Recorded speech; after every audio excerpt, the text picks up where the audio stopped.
Hello, and welcome to another episode of the Universally Good People series where I am sculpting Alex Trebek. In this episode, I wanted to kind of go over things in a little bit of a different way, just because right now we're at the part of the process where it just gets really tedious as you're continually dialing things in, and it's just really the most time-consuming part of making these sculptures, where you're just kind of like going back and forth, looking. Does it look right yet? No. Does it look right yet? No. If I tweak this little thing, does that help it look right? No. Okay. And so I just kind of keep iterating, and it takes a long time. And I wanted this tutorial to be a little bit more informative and have a little bit more time to have me kind of talk through things. So diving into Zbrush. So this is where I got to after about 2 or 3 hours of sculpting. It's probably not that much different from what you last saw, but I will go back to the beginning. So this was sort of the undo slider, and if I go down to here, that's when I started.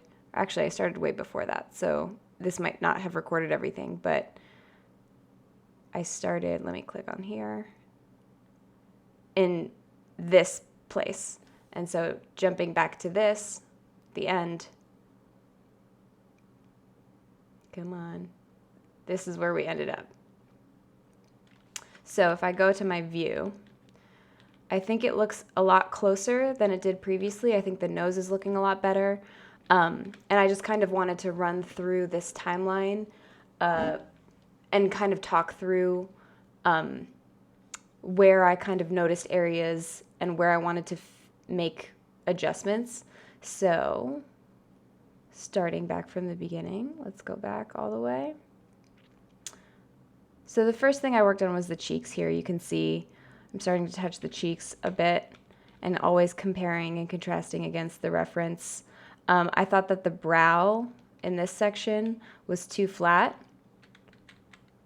So I went through and I kind of puffed it up, and the same thing on the other side. Went through and puffed it up, and I'll keep going back and forth, like puffing it up a little bit and then checking again and then making more tweaks and more tweaks and more tweaks. Most of the time in this video I spent on like the mouth area and on the nose. So here I'm just kind of going through and tweaking the upper lip area and comparing it to the reference, trying to see how that upper lip feels. And here you can see I'll just scrub through the differences in the profile to see how the profile has changed. I went through and I edited the nose quite a bit.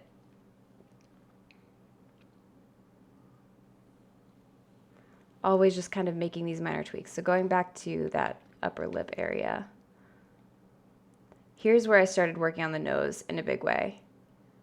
The nose was really baffling to me because the shading on the nose in this picture isn't really that good. So I kept going back to this picture to see, okay, how are his nostrils, like where are they sharp? Where's the where does the crease happen? The crease happens like more in this direction, and it doesn't really crease here that much, but we still need that crease here to show this line.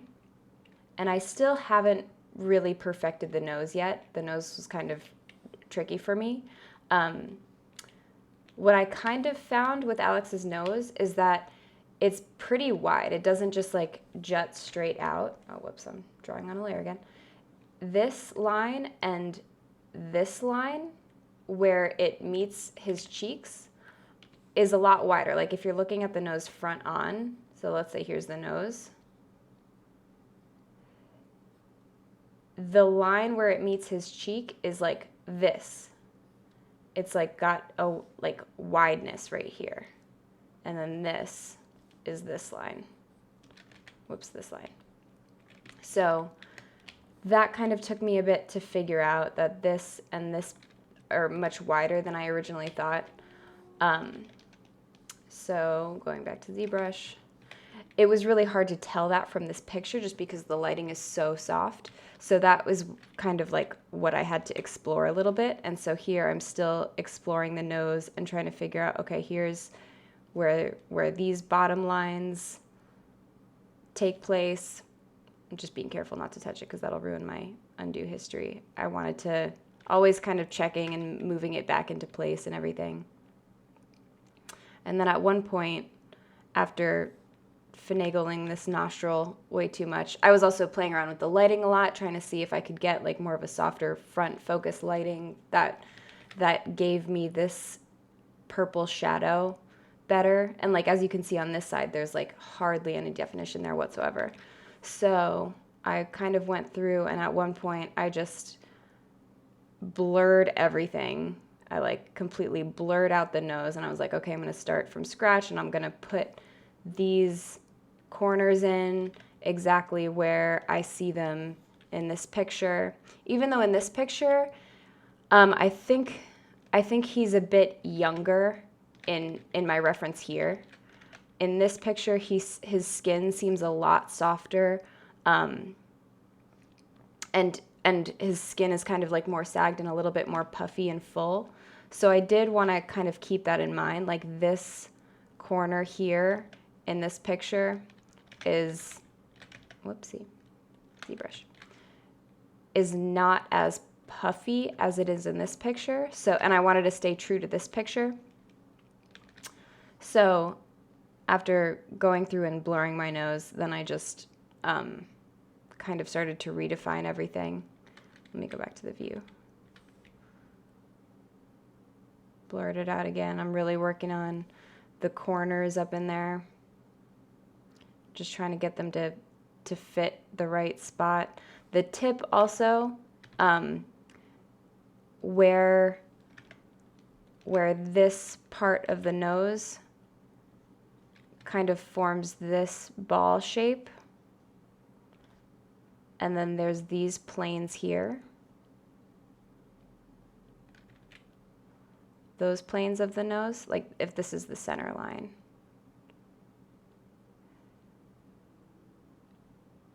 Contrasting the bottom part of the tip of the nose with the top part was the next thing that I wanted to focus on, and so I'm kind of working on that here with the using the H polish brush to define those planes, and then just kind of moving everything back into place, playing around with the width of the top of the nose and contrasting that,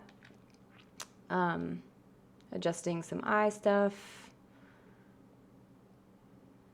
Yeah, then I was focused on this section of the eye for a bit.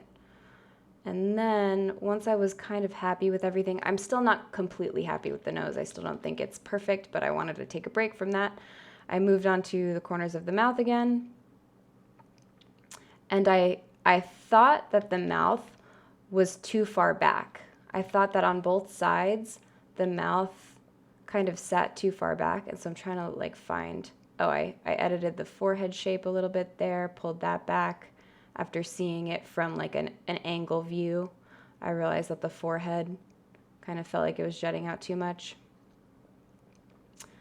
So making those bigger adjustments too is always really easy. Then I noticed that this kind of from the angle seemed like it was popping out too much. More nose adjustments. And here's where I like kind of went through and started to broaden those areas and smooth them out a lot. More nose adjustments. And here I'm going through and like editing the eyebrow again. I also made the eyeballs bigger. I can't show that with this history because it's on this separate subtool. You can only see the current history for this subtool, but the eyes used to be in a different, they were smaller and like in a little bit of a different position, and I wanted to make them bigger because they weren't quite lining up. And I kind of moved them. I know they're kind of looking like they're pointed off to the side a little bit, but sometimes that's what people's eyes do. If it looks weird in the final render, I will fix it. I don't want him to look alien or unnatural. But yeah, kind of going through and making all those little subtle changes.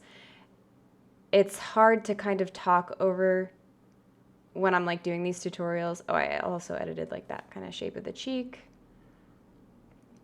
because I'm just so focused on what I'm seeing that it's kind of hard to talk it over. And I wanted to make this one shorter because this is honestly the most tedious part of all of it, is just going through and making these little tweaks, and constantly comparing, toggling this on and off and on and off and on and off. And it's still not perfect. And the more that I play around with like the different lighting and the different viewer materials, it looks even more different. And so you kind of have to have the right lighting and the right viewer material for some portion of the mesh, but then like you work on a separate part. Like see this, now I'm like losing that shadow that was in there just because of this different viewer. But I can also now see that like the nostrils are too high. I should bring them down a little bit and bring them out a little bit more. So it's always good to change it up. Let me try one of these skin ones now that I'm kind of looking at that. Yeah, now I can see that this is also a little bit too high. The brow.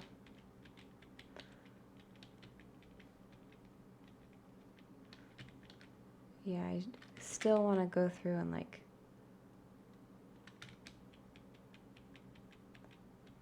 even just that little adjustment seemed to have helped a little bit. But then under here, these have to flare up a little bit more to give it that shape. Maybe pull them in just a little bit towards the bottom. And then the tip here is not as wide. Let me turn off symmetry so that I can make that adjustment. But yeah, it's so much adjustments, so many little adjustments, and I'm always like going back to this, seeing like, okay, is this what it looks like from the side? Kind of close, not perfect, not really perfect yet.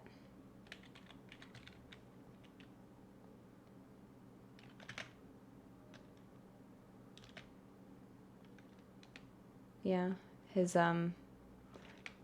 but we also don't really know what focal length that this camera was at. Looks like now his chin is like jutting out so much.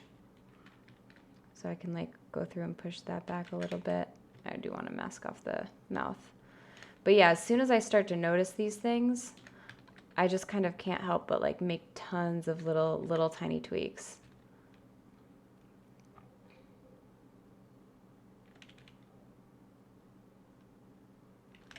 So here, there's not as much of a sharp line right there. Let me unmask part of it. Kind of comes out more. Blur that mask a lot more.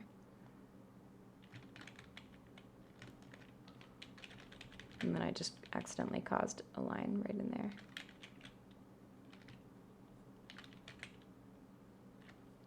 So hopefully the next time, I don't want to keep going on these like just tiny little tweak tutorial videos because it's honestly something that it's just extremely tedious, and I don't think it's fun to watch. And I think it's easier to kind of go through and make changes and more changes and more changes. But the next tutorial video that I want to go over will be more, less of these tiny tweaks of like the shape of the face and everything like that, because I think we're pretty close, and more high-res detailing. I want to show you how I add the pores, how I add all the little fine wrinkles, how I give this skin something that's not just this smooth texture, because that'll also really help. I probably off camera and without recording it, I will detail the ears, because these ears are super blah, bland, whatever, and they should look more like this with all these fine little grooves and everything in there. This little line. But the thing that I want to focus on in the next tutorial are things like these wrinkles, adding all the noise to the skin, adding all the little pores.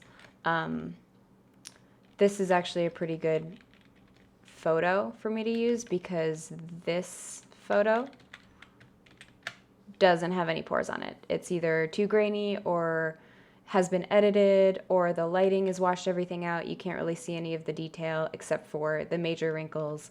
But in a photo kind of like this one, even though this one has been edited quite a bit, I can still see where he has pores on his forehead, where he has these finer wrinkles around his eyes, the cross-hatching wrinkles over here in this area where they kind of intersect a lot. That's kind of like a feature of the eyes, as well as just like how many pores to put in, like how many of these little pores do we actually put into the mesh for it to read in CG. And in my opinion, a lot of photorealism kind of goes too far with the pores. They either make the pores way too big, or they make them too deep, or they only add like a couple here and there, and then they don't really do the whole face. So that's what I want to cover in the next tutorial, is how to texture that skin. So thanks for watching this one, and I will see you guys in the next tutorial. Bye.